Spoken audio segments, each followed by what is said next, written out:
Dive on it. This is twice now the Celtics have been first to the floor. They try to save with Horford. Unbelievable. Boston first to the floor. So good. Brown fakes, fires up the three. Bang! Tatum dives on the floor. Everybody dives. Jaylen Brown with the flush. Blocked by Porzingis. He's doing it all. Tatum spinning, driving, laying. Got it. Washington drives. Blocked by White. Oh, what a block from Derek White.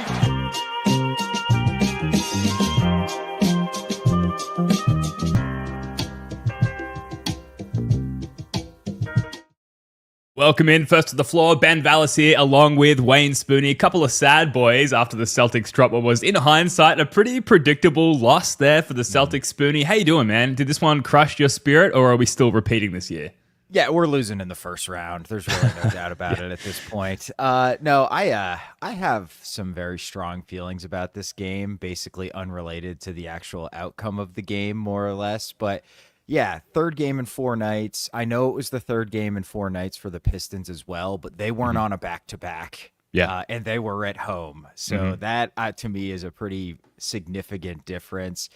This team's generally a wagon on a back-to-back, but they just look kind of dead on arrival in a lot of ways. And I thought especially Derek and then in the second half, Tatum just sort of looked like they weren't up for it.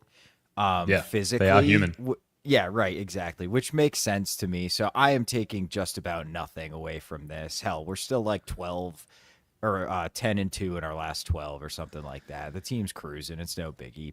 Yeah, the only thing I'm taking away from it is like how refreshing it is to not be like life-alteringly disappointed after a loss. Like this is the least I've ever cared about a loss in the world of the Celtics. I think ever. Just all the circumstances swirling around, and like I said, in hindsight, predictable. They were on such a nice run that you thought, oh, these guys are going to come in undermanned and like get it done somehow. But the Pistons are red hot. They've just won 7, 8 games in a row. Like their longest winning streak in a long time.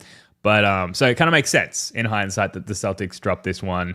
But an away game back-to-back, and a lot of people have been calling it after the fact the Pistons Super Bowl. And like this has been sending ripples around the league, particularly on social media. I know Cavs fans were posting about it on Cavs Reddit. Knicks fans were posting about it on Twitter and all over Knicks Reddit as well. Obviously, the Pistons had a fucking parade down whatever the main street of Detroit is there.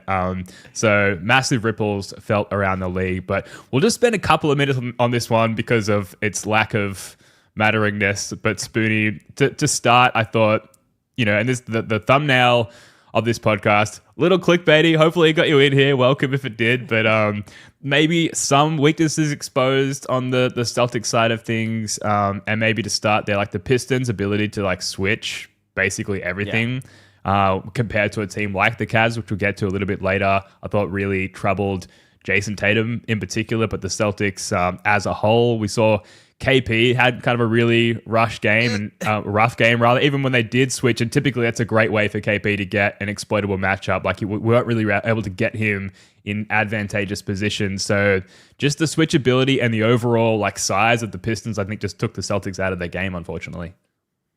Yeah, and it's also okay. I got to get on my soapbox here, Ben. I'm sorry, I can't hold it in any longer. That was an atrociously reffed basketball game. Okay, the Pistons were fucking murdering Jason Tatum every time he had the ball. Like, what is he supposed to do other than turn it over when Asar Thompson's like raking his arms nonstop when he's going to the rim? At one point, Tim Hardaway Jr. was like wrapping up Peyton Pritchard when he was trying to get by him. Like, those are fouls. All you have to do is call that like twice. The Pistons will get the message and they will stop doing it. But they didn't call them until like the game was already a 20-point lead for the Pistons in the fourth quarter.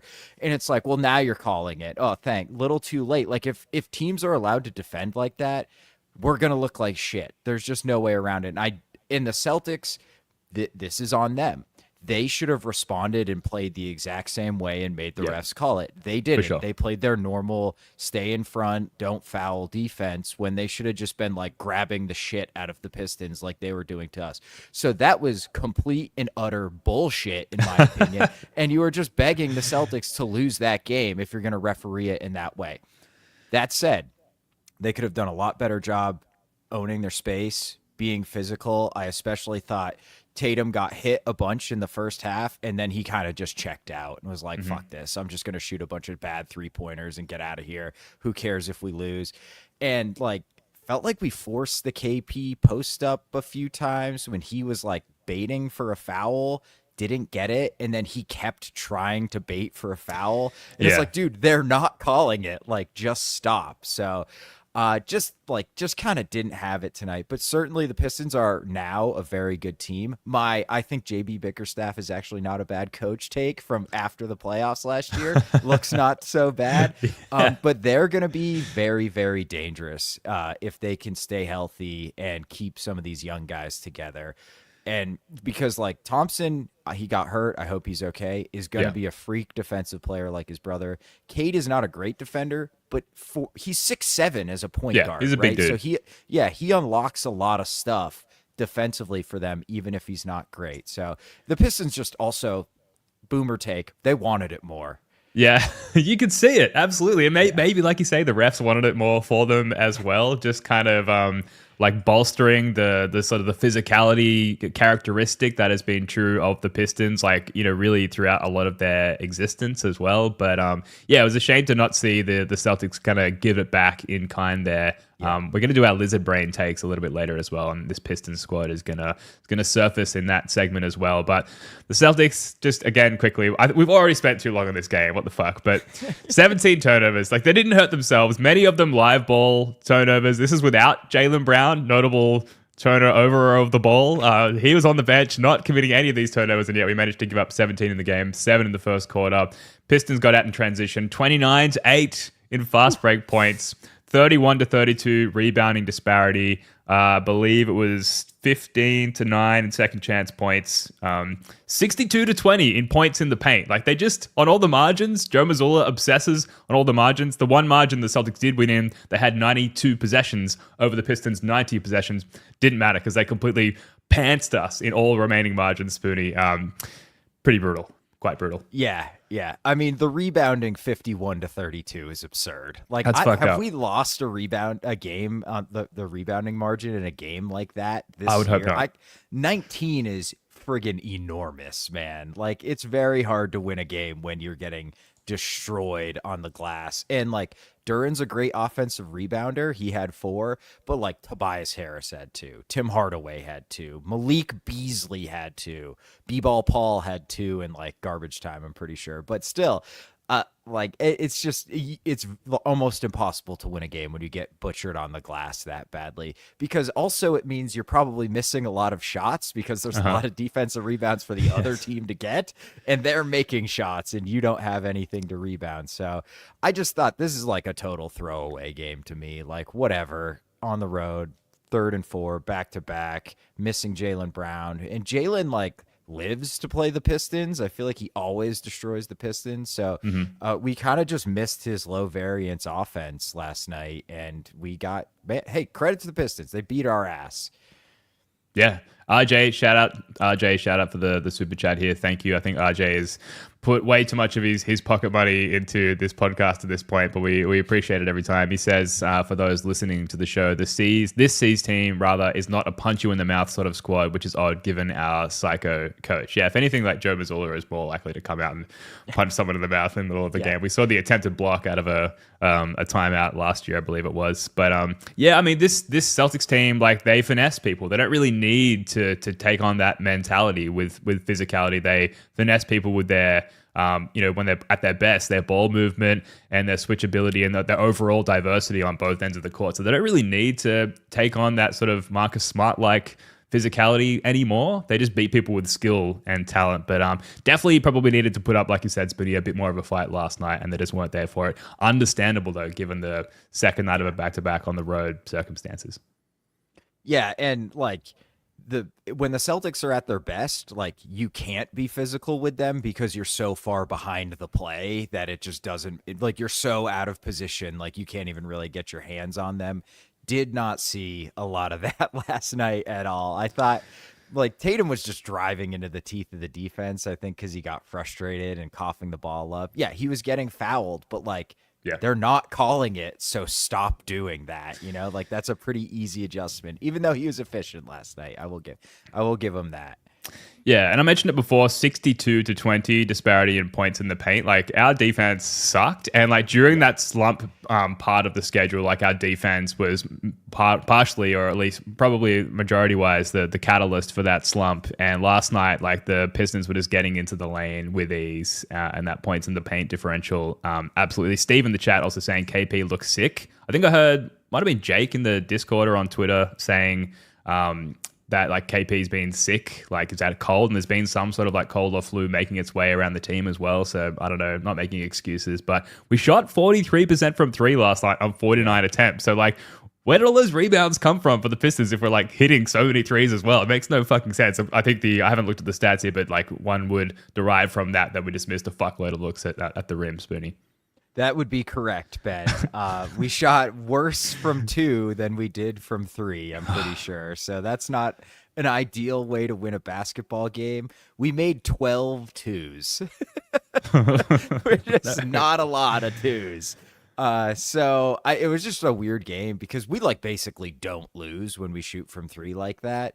Yeah. The way to beat us, especially blow us out when we shoot from three like that, is to destroy us on the margins in basically every phase of the game other than 3-point shooting. And that's exactly what the Pistons did. So, I thought like this is KP's worst game in a very long time.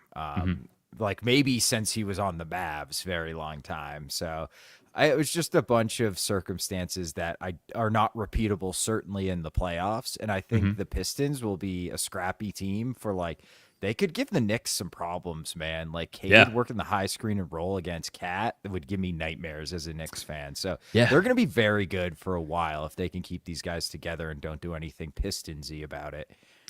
Yeah. Yeah, don't do anything Pistonsy about it. In your life, I think are words to live by. Don't do anything Pistonsy in your day-to-day.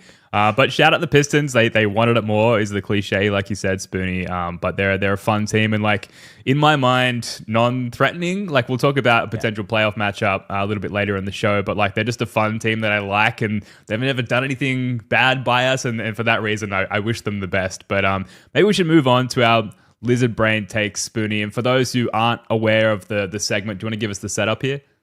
Yeah, so there's a trial strategy that often is used by plaintiffs' attorneys, and it tends to be like the ambulance chaser folks. And it's essentially when you don't have the facts or the laws on your side.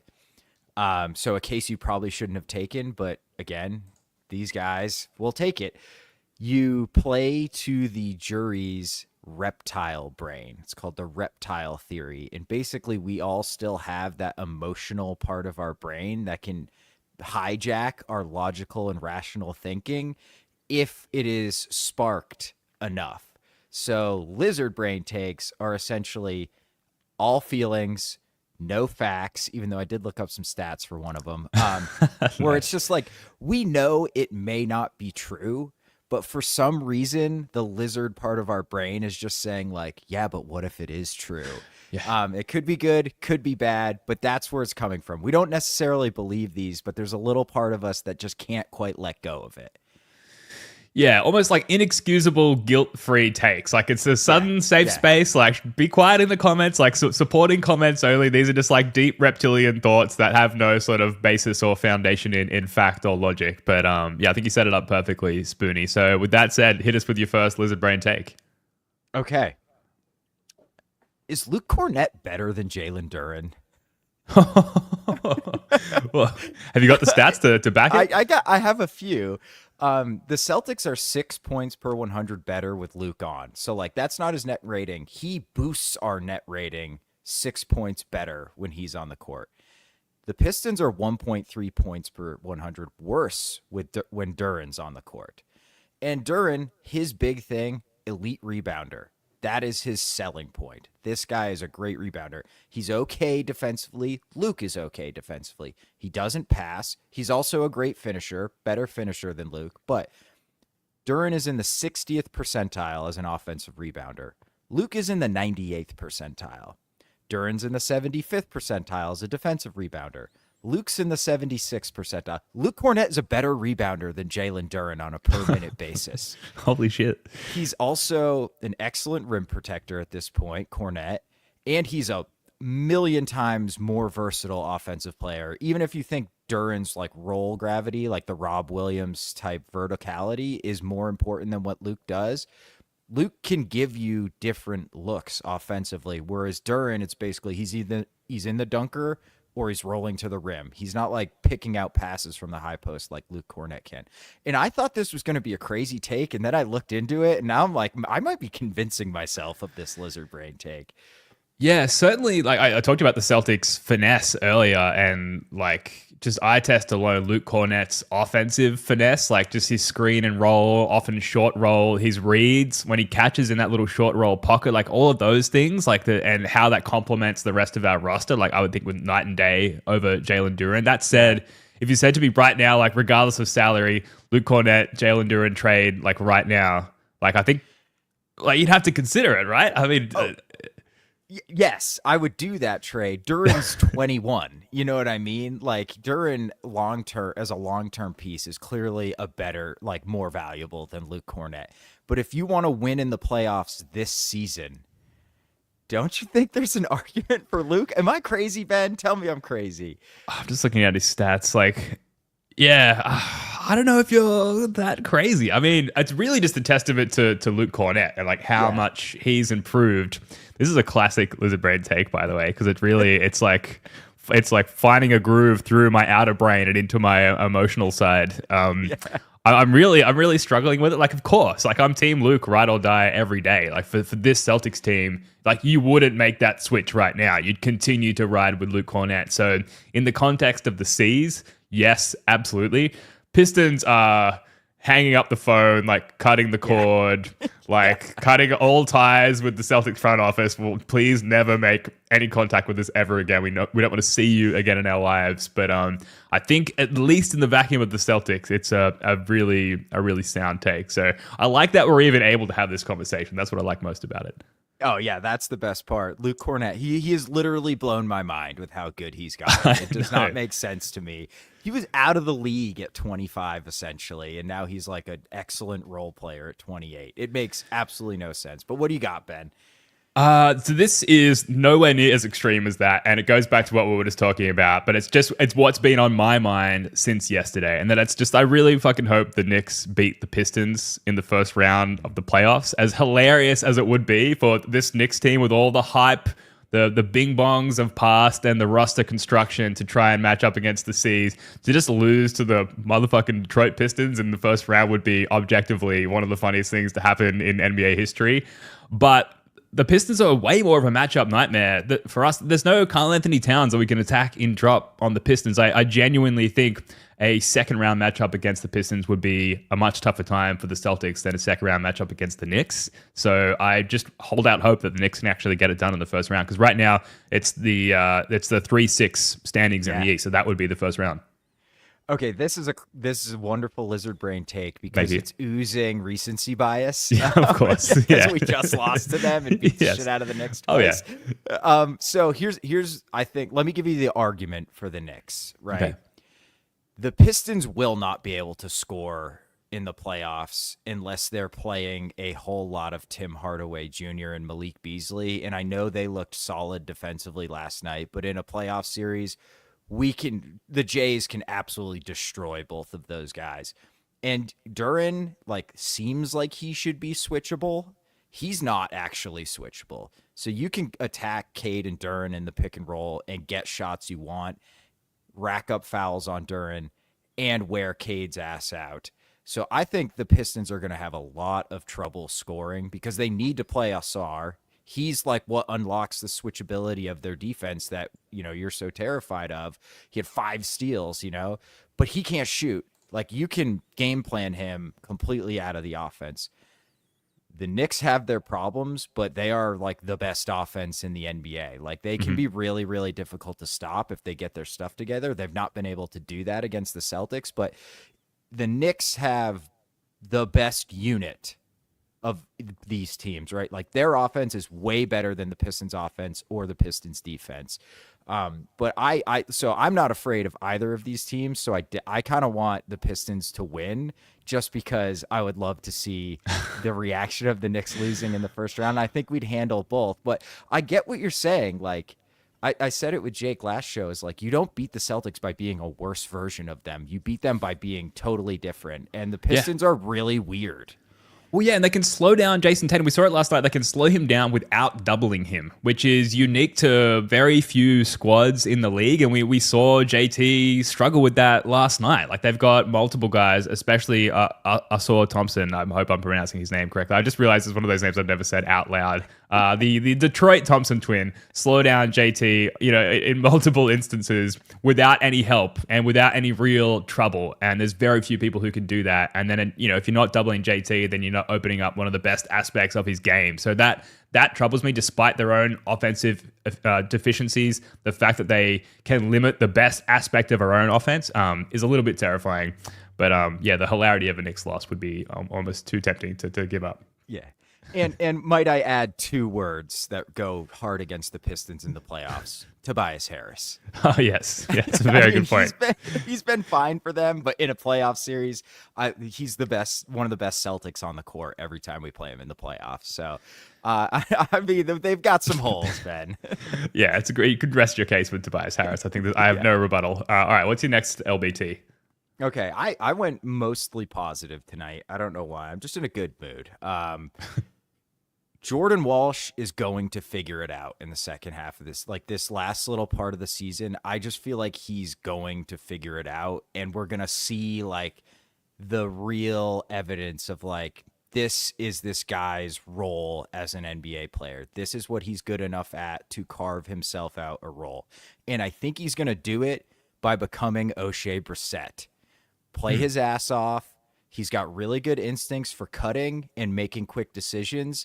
And I think we're going to see him he looks really hesitant to shoot right now. I think he just should lean into that.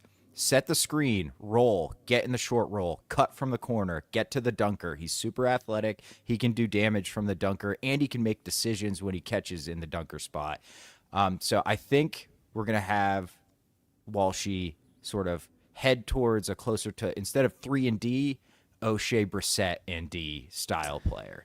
Yeah, spark plug. I really want to anoint him the comeback kid, because he has that kind of energy that could come in and spark a comeback. It's just never happened so far. It's been a couple of times, and last night as well, where Mazur has just been all right, fuck it, bench is going in. Here comes Jordan Walsh and co, and he just hasn't been able to do anything to change the focus of the game. But yeah, he has that energy. So can he really just pair that with confidence? The knowledge to utilize that energy in the way that O'Shea Brissett did from game 1 with us. And then he has good looking shooting form. So I believe that there is something there. We've seen it in little spurts where he's had good shooting performances, not enough to sort of walk away thinking he's going to be a great shooter someday. Can he be a 36% corner 3-point shooter?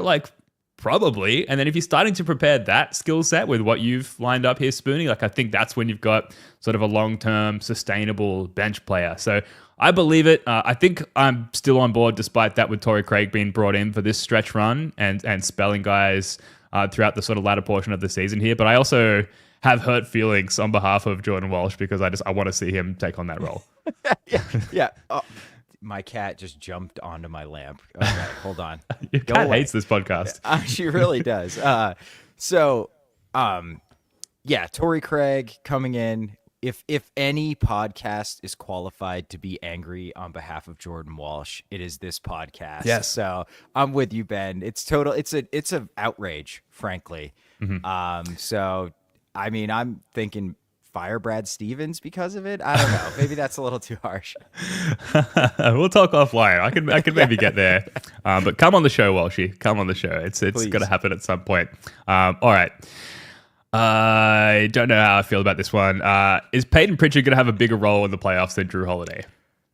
Whoa. It's just where this, again, reptilian brain. This is just where my mind has been going to lately. And Peyton Pritchard has just been so dynamic offensively and obviously defensively. This is obviously where the argument falls down, because he has a sort of Darius Garland-esque ability to get exploited defensively. But he's beefcaked up a little bit, and his ability to shoulder himself under the rim on offense. He is a stronger guy this year, and has more sort of maneuverability to get himself into space using his shoulders, using his strength Obviously, that doesn't fully translate defensively, but the spacing that he provides and the sort of off-ball mental chemistry that he has with JT and some of our other guys as well, like it's just become so fucking forceful and so powerful offensively. It's like, how do you kind of not have that as a pillar of reliability in the playoffs? Like, how do you just go, despite that, like, we can't do it, you're too exploitable defensively, that's been amazing, so amazing, you're basically going to be the sixth man,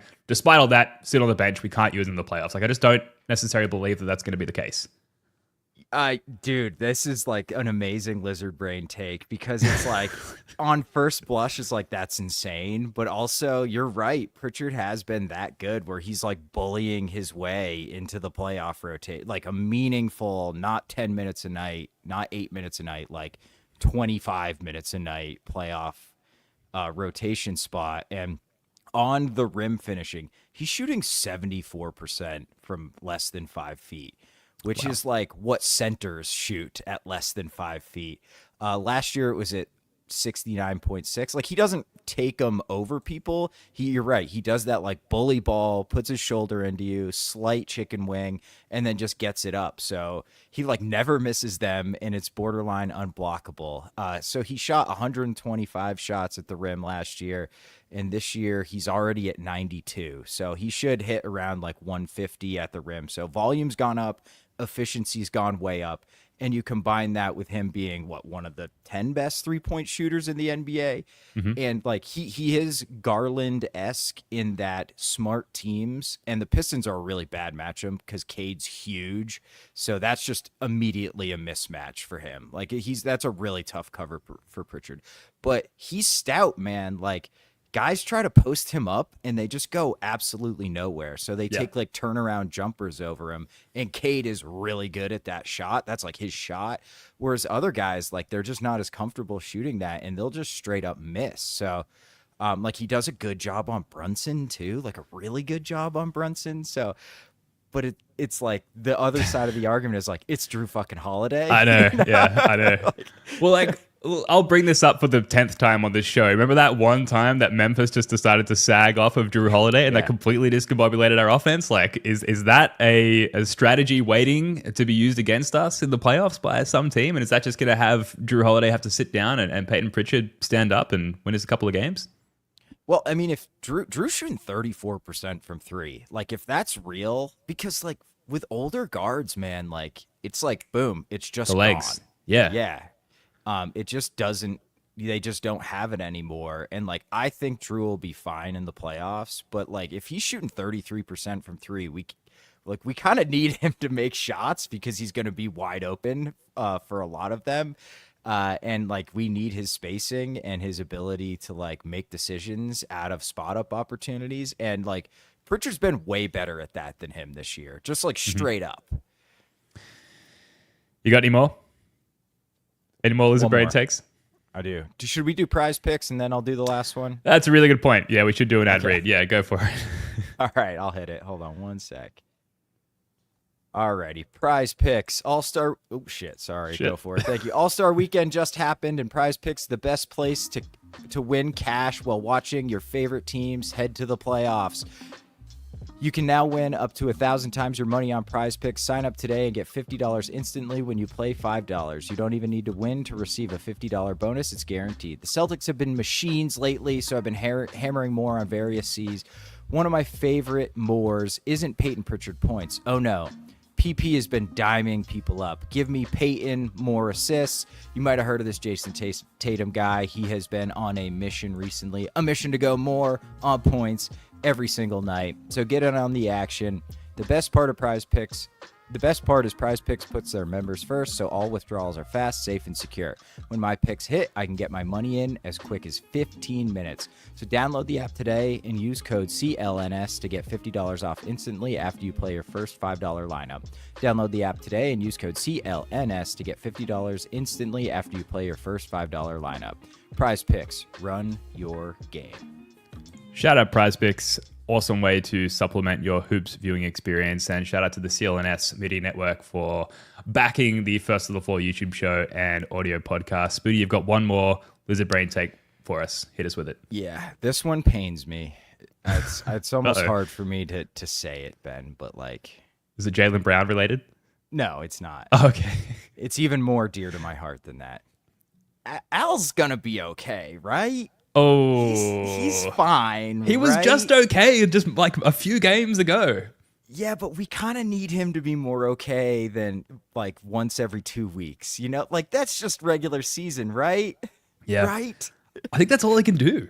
If he wants to be healthy and ready and spry for the playoffs, I think that's kind of all he can give us right now.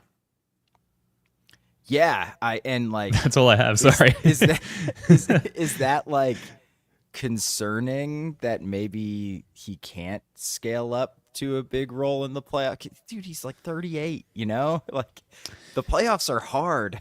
Yeah. Look, if KP goes down this time, like I don't think we're getting that same Al Horford performance again. I think that was a one-time thing that can never be run back again in his life, or in like many other 38-year-old professional athletes' life. That was truly like a one-time thing.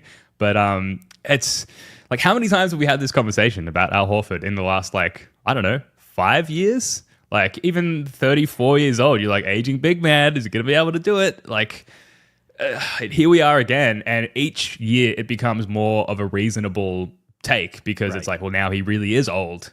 But yeah, I mean, we certainly haven't seen, I think, even a single long stretch this regular season of like a really productive, forceful Al Horford. But like, would you be surprised at all if halfway through the second round he's just kind of like dominating in his role? Hell no. No, absolutely not. I mean, if he has like a 25-point game with 6 made threes and he's got 2 block shots and is like switching out onto Donovan Mitchell and doing well, I'm going to be like, hey, this is a lizard brain take, all right? Yeah, I still okay. believe in Al. I still Look at me trust with my Al logic. Horford. But and you're right, like that's the plan. Jake calls it the Al Horford plan. Like this is how he's being used in the regular season is intentional. I know that. But also the problem with age is that it never goes down. It just keeps going up. And at some point, the plateau or the drop off will happen. And I'm just scared, Ben. I love him so much.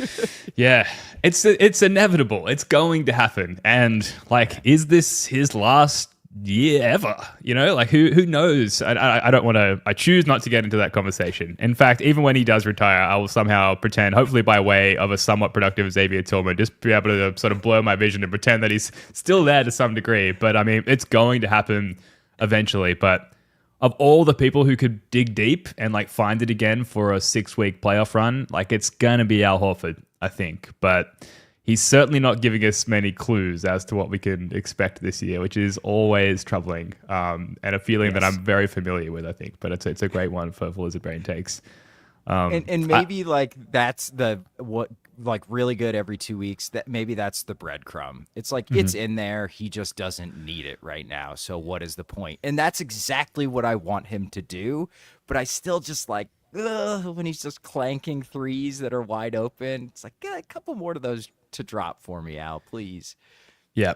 Yeah, well, I mean, the Cavs game, which I suppose we can get into now, might be the next data point for Drew and Al, where it's like, can these guys show us what they've got waiting in the shadows for us coming up in the playoffs? It's not a basketball-related Lizard Brain take, but something that popped into my head yesterday is that Rami Malek's performance in Bohemian Rhapsody is like the worst performance of all time. I cannot believe that he won Best Actor for that shit. It is a mind-bogglingly terrible performance. The playing of Freddie Mercury, it's just super cringeworthy on all fronts. It's a terrible acting performance, and I hate it. And I can't watch that movie. I turned it off 10 minutes into it because it's diabolical. It's disgusting. Anyway, I couldn't finish it either. Yeah, I'm with you.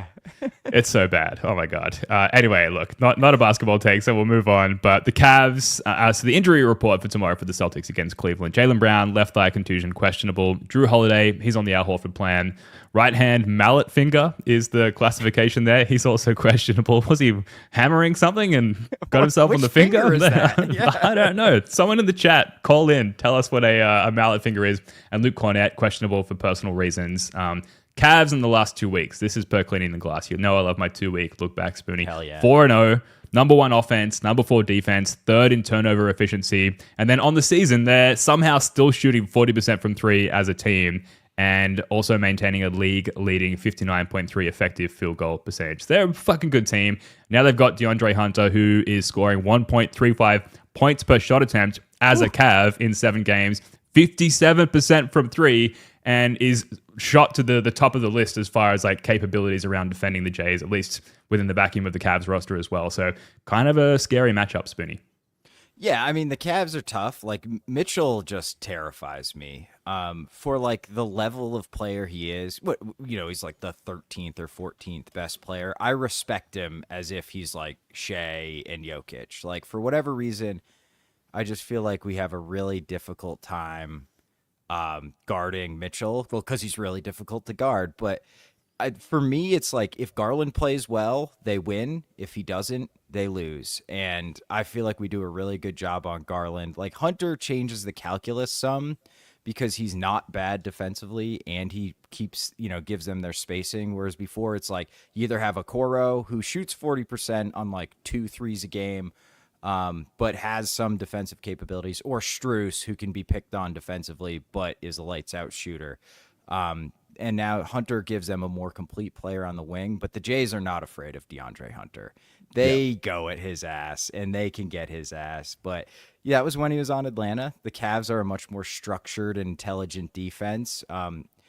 But like, I still think with the way we are constructed, we just match up really well with the big guards and Tatum's ability to get the switch on Garland and just make them bring 2, and then we go from there. It's something like we don't have that luxury against like Oklahoma City or something, the other, one of the other top 3 teams, whereas Cleveland, like, there's just such a clear sort of wound to pick at defensively, and we do a really good job of doing so. And I think you can attack Allen out on the perimeter. Like, Tatum and Jalen are very comfortable getting downhill against Jared Allen.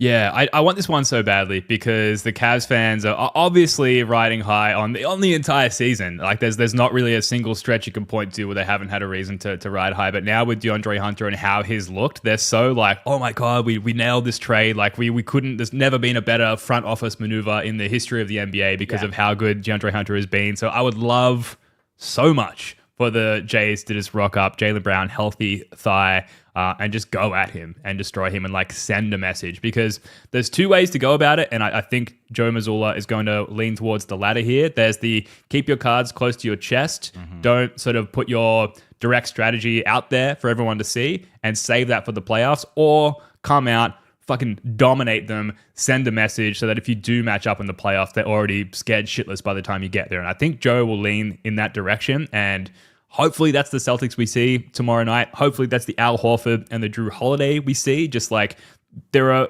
minimal opportunities to sort of demonstrate your, like, the full power of this fully operational battle station to the rest of the NBA through the rest of the season. And like, this is one of like 3 or 4 more opportunities. So I think you've got to get out there and get it done.